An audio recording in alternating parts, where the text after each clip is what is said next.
God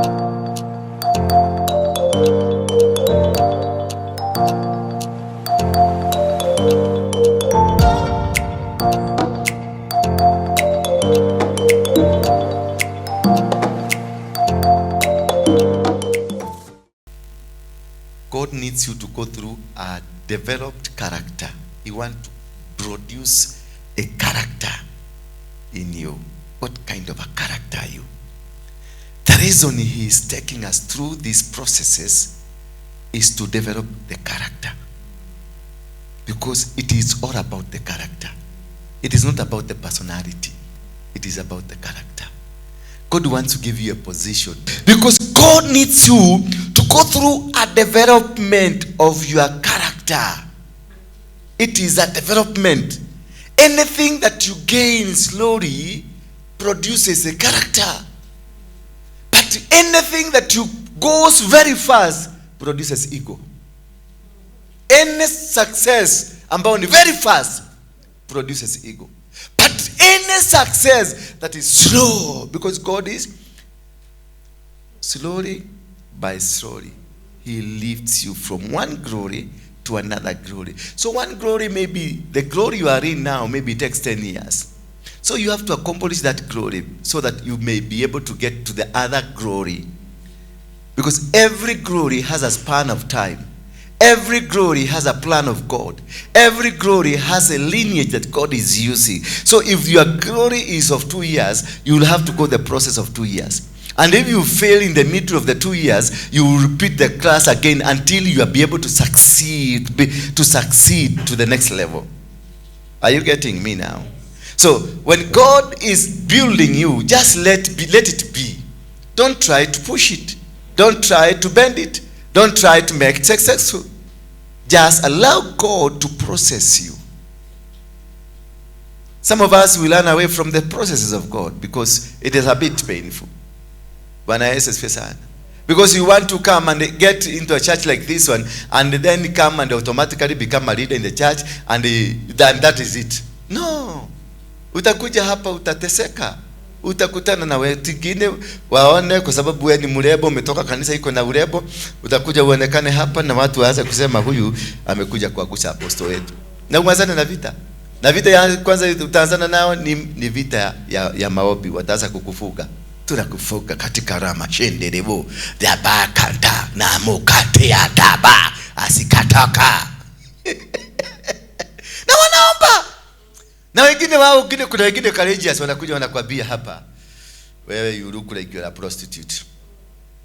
Na hii kanisa hauhitajiki. Let the process of God do you favor. We are not here just to waste a lot of time. We are here to let God do his will. Bwana Yesu asifiwe. Something old, things die in you. Sometimes you must allow the process so that old things to die in you, so that new things can be born. When you came here, you came as a girl, you came naive, you came from the culture that you are in, but God has molded you and is processing to mold you so that you can become a useful material for the purposes of his kingdom. God will never use you until he is sure of you. Until he is sure that your heart is purely for the kingdom. Until your heart is completely outside anything that is outside the kingdom, but it's purely for God. Yani unakuja tu hapa purposely to serve him. Purposely to say, God, I am here because of your kingdom. I am here to advance. What is the agenda do you have for the advancement of the kingdom of heaven? That is what God is looking at you. For the promotion, for the lifting, for the blessing, it is about the kingdom. Don't look at the people that are around you. Look at the kingdom around you. Is the kingdom around you advanced? Is the kingdom around you lifted up? Are you glorifying the kingdom? Are you glorifying the work of God? Are you glorifying the process of God? Or you are here because you are looking at na jicho ingine nataka kuwa chairman, na jicho ingine nataka kuwa asha, na jicho ingine nataka kuwa pastor, na jicho ingine ati unataka kuwa, you have to be hard that you are doing, wewe ndio unasema, wewe ndio unafanya, wewe ndio unaenda. No, if you looked everything from the process of being a kingdom developer, the kingdom will develop you. Bwana Yesu asifiwe sana. Seek ye the kingdom, and all others who shall be added unto you. And it's not only seeking the kingdom, the other thing, component of the seeking the kingdom. Once you are seeking, in the process of seeking the kingdom, what else do you get? What do you look for? And its righteousness. So the kingdom has its own righteousness. The righteousness of the kingdom, it is the constitution of the kingdom. So therefore, they say, once you are looking for the kingdom, also be sure, be guaranteed to advance its constitution. Be advanced, be well advised to work for the benefits, or to be able to adhere to the constitution of that kingdom. And that kingdom, the constitution, is righteousness. So, and then they say, and anything else that you need, you don't need to ask for it. It will just be added automatically. Because God has a reason why he brought me to this sanctuary. God has a reason why he chose me to be a speaker speaking to you at this moment. Hallelujah. So he knew, because I will be speaking and I'll be leading a sanctuary like this one, and I'll be in the synagogue like this one, then I'll require Anne, I'll require Agnes, I'll require Koki. All these people, you are here as the accomplishment of the work that God said to me. Because when God gave me a responsibility, he gave me a responsibility and the people to assist in the responsibility. So God never gave me 100%. He maybe gave me 20% of that responsibility. But again, he put 1% in you, 1% in you, 1% in you, 1% in you to make it 100%. I need you. Because each of you, you got that 1%. So if you understand you are in that 1%, work within your 1%. Work within your 1%. And your 1% will make you successful. Because that is the constitution that you're following. And this constitution will make you whole and full. So whatever that God wants in you, that he desires for you, he will provide.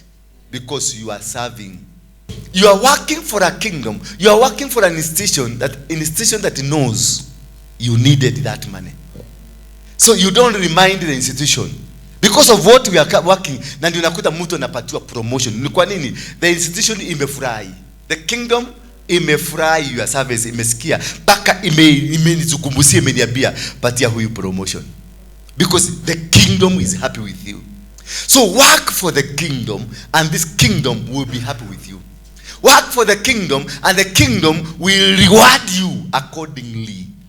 That is the beginning of your success. The beginning of winning any battle in your life. The beginning of becoming successful in whatever field that you are in whatever desires that you have. Hallelujah. Yeah, serve. Bwana Yesu asifiwe sana. Umpa hicho kitu unataka in the spiritual realm first. Umpa. Ukiumba huyo muno kama ni kimodrome, kitengeneze in the spiritual realm, then translate that spirituality into the physical. Now the physical, what you do? You connect.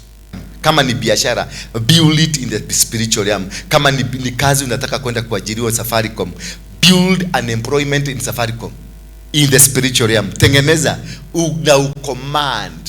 Ukitengeneza uende, unatengeneza, unajiona ukifanya interview na ukijibu maswali correct, then you create it in the spiritual realm. Unaulizwa, unaleta interviewer hapa na wewe unakuwa hapa, unazungumza na interviewer, anakuinterview na unapita, una make sure unapita. Ukienda huko utakuta the same interviewer ule ulitengeneza in the spiritual realm, na wewe na maswali ile ulijiuliza utajikuta ndio iko pale, because umetengeneza katika ulimwengu wa kiroho. Maana kila kitu ambacho kinafanyika katika maisha yako kinaanzia katika ulimwengu wa kiroho. Kama ni biashara unataka, usianzishe biashara kwanza, iumbe katika ulimwengu wa kiroho.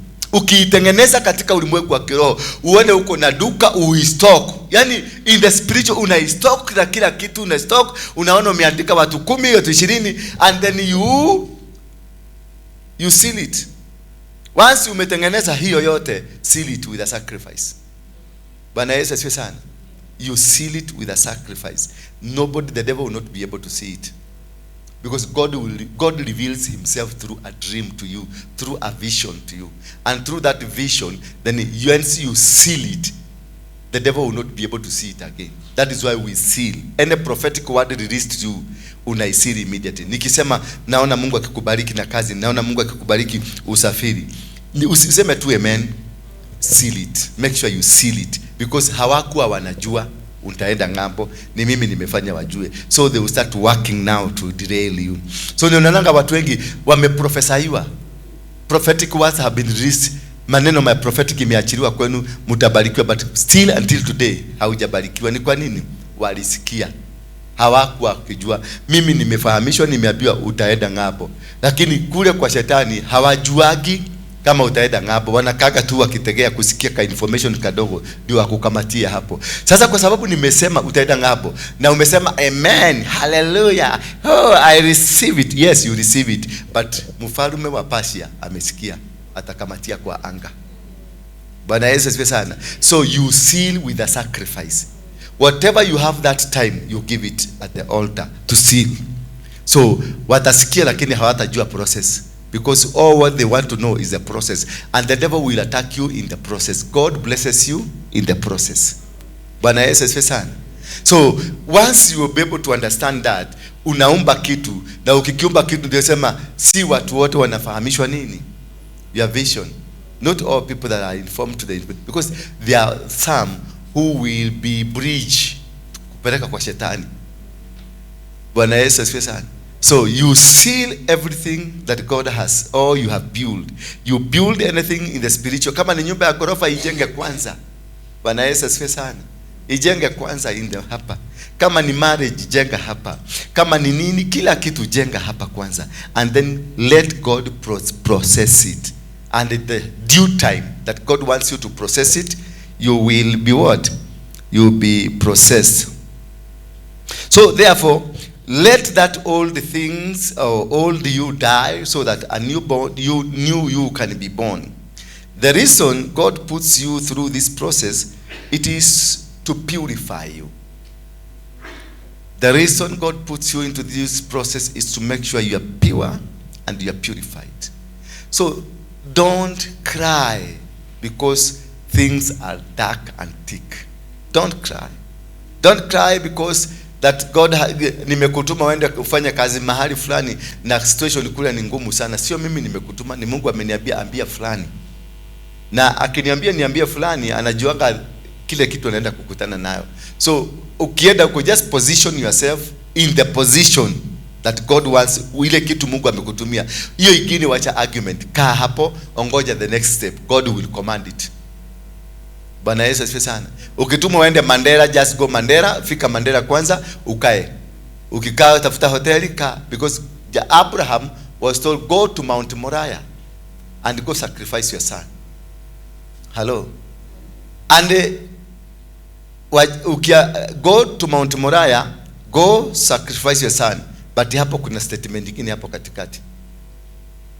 In one of the mountains I will show you. The mountains were not shown to him. Moriah was shown to him. And the sacrifice was told to him. But the mountain where he is going to sacrifice was not told to him. Aliambiwa, go to Mount Moriah in one of the mountains that I will show you. So, ni aanze safari, hajui ni mlima gani, akaanza safari na kubeba mtoto wake, wakaanza kuenda. Are you getting me? Amebeba sacrifice na ameanza kuenda. Akaenda mpaka kwa Mount Moriah, kisha akakaa chini for 3 days. Alianza safari, maana aliambiwa go to Mount Moriah. in one of the mountains that I will show you. So hakuenda na kiherehere, nimefika Mount Moriah, oh hallelujah, sasa nimebarikiwa, twende sayo. Hapana, alienda akatulia. So Mungu akikupatia kazi, tulia. Hakuenda kwenye Moriah na akaanza kiherehere ile mnakuaga nayo, nimefika, nimeshinda. Hapana, alienda akatulia. Alikuwa na mtoto wake, alikuwa na punda, alikuwa na vijakazi wawili. Wakakaa chini for 3 days to wait for the next command. Bwana Yesu asifiwe sana. The blessings of God are not straight that you know automatically unaenda utapata. No. The process ya Mungu inakuanga tukona kona. Atakupeleka, ukienda ukifika hapa, atakupiga chega urudi hapa. Ukienda atakupiga chega urudi hapa. Ukienda atakupiga chega urudi hapa. Kuna wakati utaona amekuinua, amekubariki, umekubarika. Paka unaanza kuona unatembea na kiburi kingine, ni venye umekubarika, alafu sasa anaachilia maaskari wake wakushughulikie. Ndio aone mahali amekutoa huko baka hapa umekuwa strong. So when God is dealing with you, He is dealing with you to strengthen you. Bwana Yesu asifiwe sana. When you unavujwa moyo, unaresign, unaenda, unarudi, una left kwa grupu, unaenda, unarudi, God is dealing with you. Because kuna mahali anakupeleka. Kuna mpango na mahali anakupeleka pako strong kuliko mahali huko. So anataka kujua kama utaenda kumwaibishia pale mbele. So ndio unaona atakuhakishia moto. Unawakiwa na moto. Baka unanyenyekea, baka unatulia hivi, unashindwa. Hii dunia ilikuwaje? What happened to me? God, where did you go? God has not gone anywhere. He is still monitoring you. Ako hapa tu kidogo, lakini ni kona moja tu amekupiga ukapita huko, ukifika huko ukapotea njia. Sasa unaanza kutafuta Mungu na mkosa. Na sasa hiyo tunaombaga maombi haisikiki. Unaomba baka unasikia hauna ile urge ya kuomba. Hauna kabisa. Unaomba maneno matano, maneno inaisha. Na sasa hiyo ndio unahitaji Mungu. Ndio unalilia Mungu. Ndio unataka Mungu. Na huyo Mungu haonekani.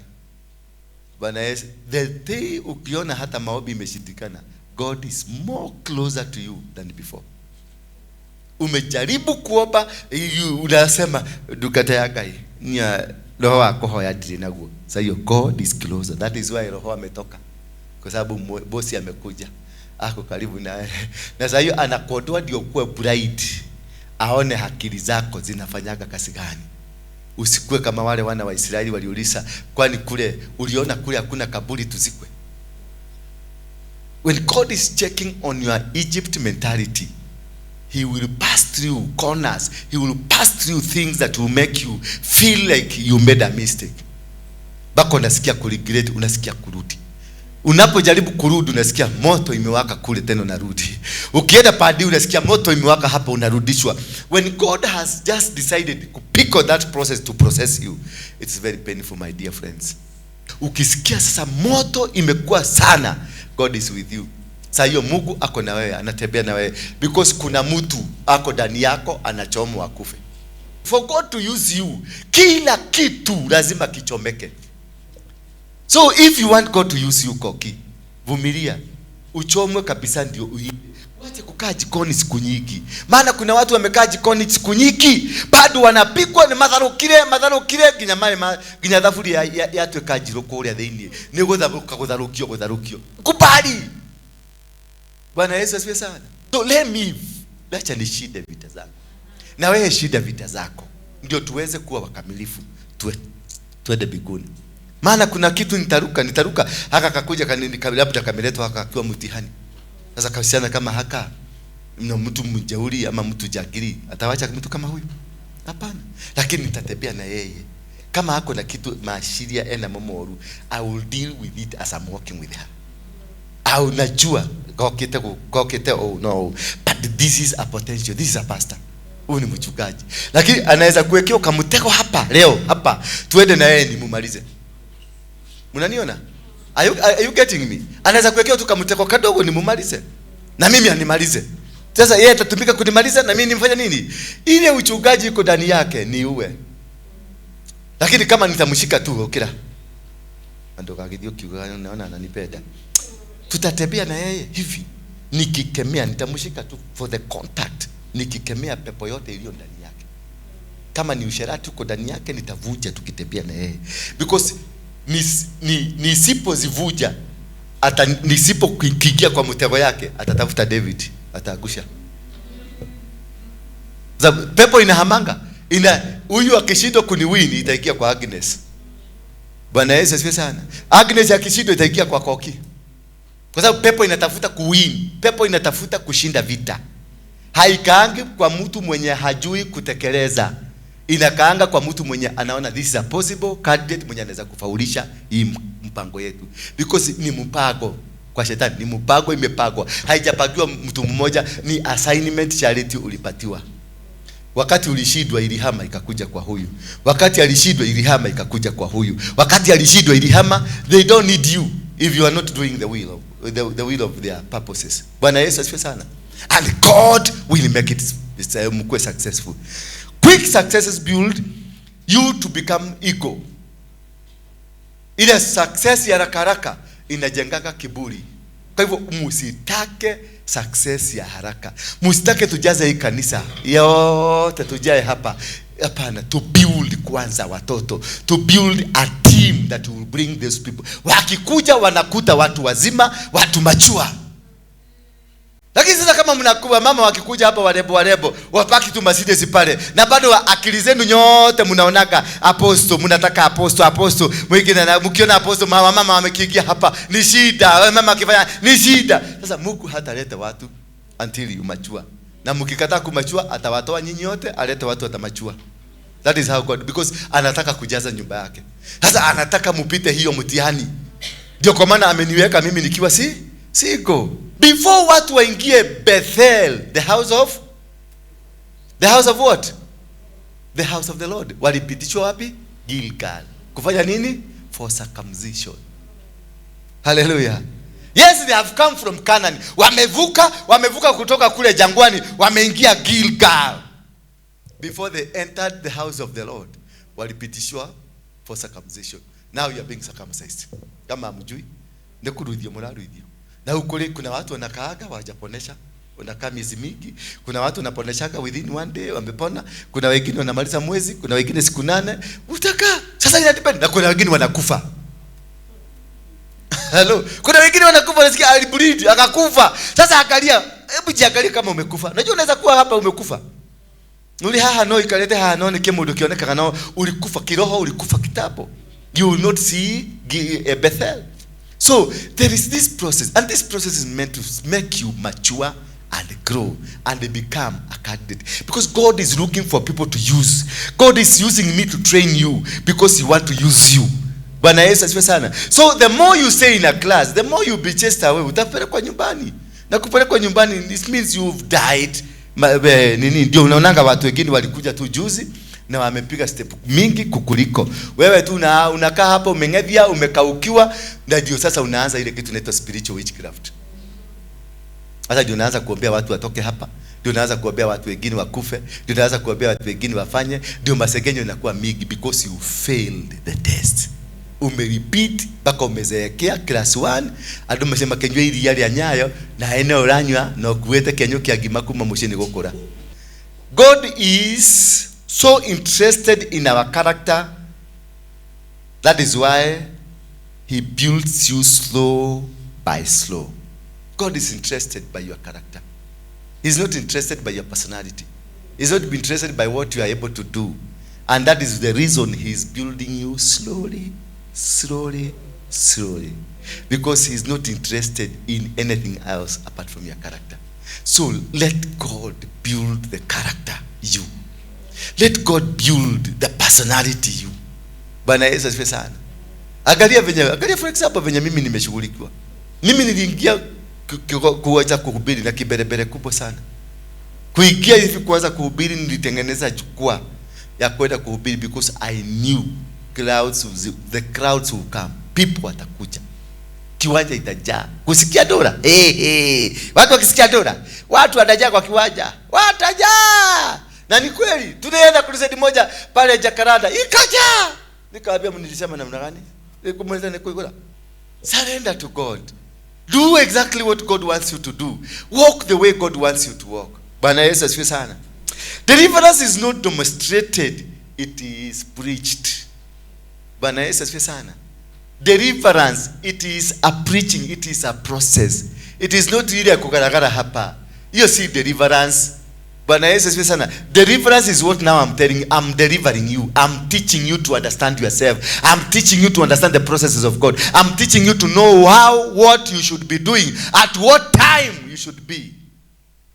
Ni wakati mgani unafaa na ni wakati mgani ufai. That is what we call deliverance. Teaching, it is a deliverance. Not hiyo kitu tunafanya hapa. Ati hiyo that's not deliverance. Hiyo ni ujinga. Deliverance is teaching. You must be taught. Deliverance is not demonstrated, it is preached. The just, because if you read the Bible says the just shall be delivered by knowledge. It is through knowledge that you are delivered. Through knowledge you are delivered. Tusimame kwa miguu yetu.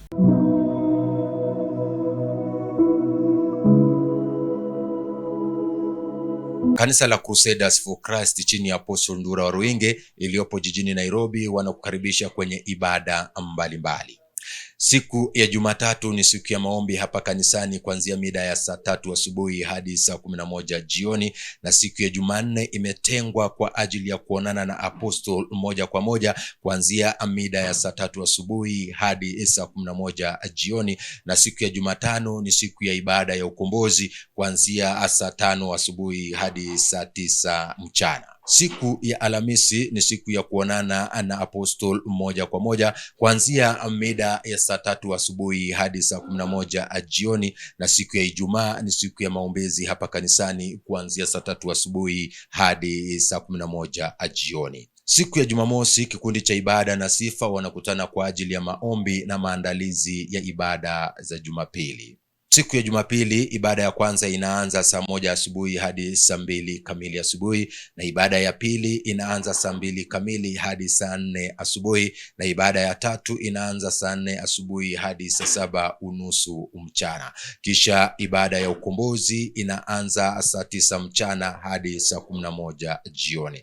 Vile vile unaweza fuatilia ibada zetu kupitia YouTube channel Bethel Clouds TV, vile vile kwenye ukurasa wetu wa Facebook The Synagogue.